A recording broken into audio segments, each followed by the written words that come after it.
Welcome to Spotlight Chronicles. Great to be here. So today we're doing a deep dive into someone truly iconic, Raquel Welch, or Jo-Raquel Tejada, as she was born. Right.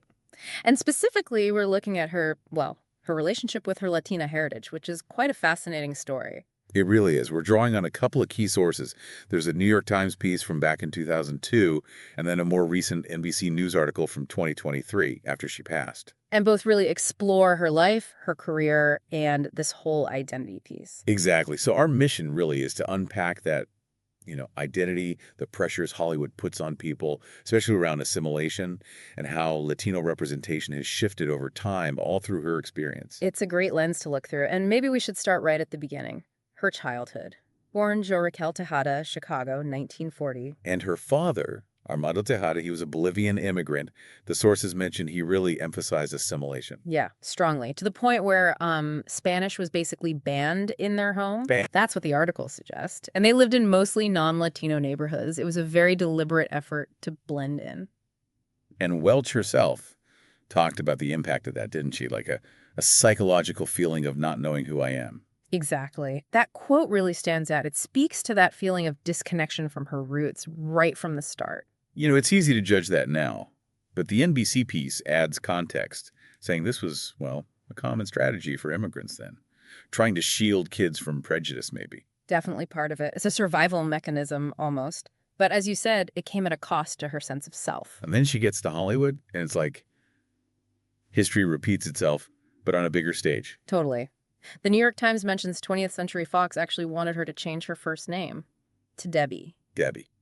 Because Raquel sounded Too ethnic. That was the phrase used. Can you imagine? It's pretty blatant. Yeah. And then the hair for 1 million years BC, the famous blonde look. Yeah, that was apparently a marketing thing. Again, softening her perceived ethnicity for mainstream appeal. And she recalled being warned, right, that if she leaned into her Hispanic background, she'd get typecast. Right. Limited to certain kinds of roles. It really shows the constraints she was working under. It makes you think, doesn't it? How much talent gets stifled or rerouted because of these kinds of biases. Absolutely. And she wasn't the only one. The articles bring up Rita Hayworth, Margarita Carmen Cancino. Right. And Anthony Quinn, Antonio Rudolph Walker Quinn. Yeah. Quinn apparently even told Welch something like he had to seem somewhat Anglo or European just to get considered for roles. That's incredible. It really paints a picture of the industry back then. But it's important she didn't change her first name. Raquel stayed. Yeah, that was her grandmother's name, right? She saw that as a line she wouldn't cross. Which is significant, I think. A small act of resistance, maybe, even then. And we also need to remember the time period.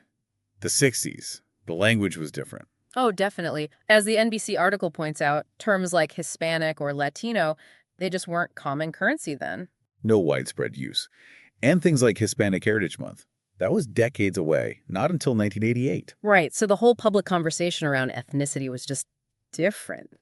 Less defined, maybe. Which leads to that idea of her being a stealth Latino, a term Brian Herrera used. Yeah, I like that term. It suggests her heritage was always there, part of her identity, but just not advertised. But the community knew.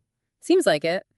Many Latinos were aware she was Raquel Tejada, even if it wasn't widely discussed in the media early on. It was like an open secret, perhaps. And despite that initial sex symbol image, her career was actually quite varied. Oh, absolutely. She took on some challenging roles. Interracial romance and 100 Rifles, which was controversial then. Playing a transgender character, too. Yeah. And the role about Lou Gehrig's disease, she wasn't afraid to stretch. Not at all. And let's not forget her suing MGM. Right. For ageism and sexism and winning.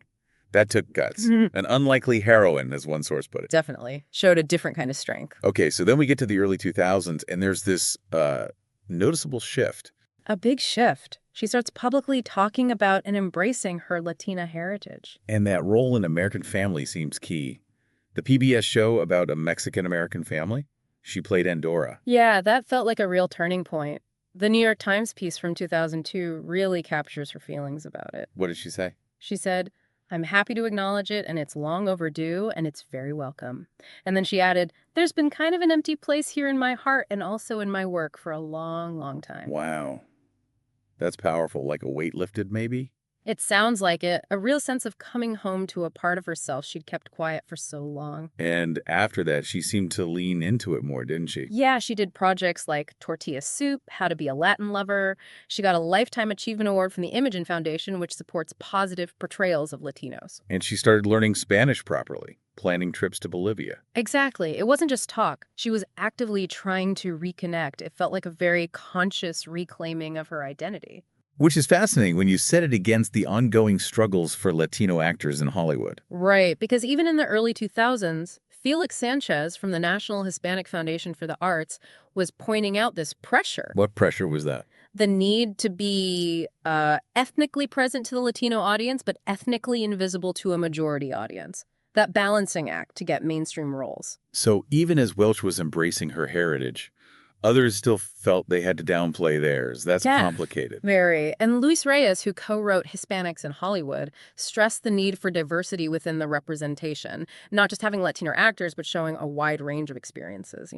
So it's not just stereotypes, positive or negative, Yeah. just complexity. Exactly. And Gregory Nava, the director, he shared a memory of how proud the Latino community in San Diego was of Raquel Tejada way back when she was winning pageants. Ah, so that pride was always there, even if Hollywood wasn't ready to fully acknowledge her background then. Precisely. It highlights that disconnect between community recognition and industry acceptance. The National Hispanic Media Coalition praised her later on, didn't they? For breaking that blonde bombshell stereotype and eventually honoring her identity. They did. And Luis Reyes, the author, felt she really blazed a path for the Latina actresses who came after her, representing that Latino fusion in American culture. It feels like her journey reflects a wider cultural shift, maybe slow, but happening. I think so. And it brings us back to her father, too. Her perspective on his push for assimilation changed over time. How so? Well, initially she resented it, understandably. But later she started to see it as coming from his own experience of prejudice, a sense of shame even.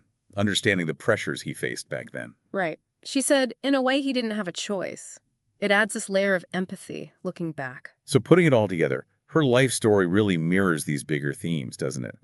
The pressure to assimilate, the slow evolution of Hollywood, the personal journey of figuring out who you are against that backdrop. Absolutely. From suppressing her heritage, consciously or unconsciously, to eventually embracing it so publicly.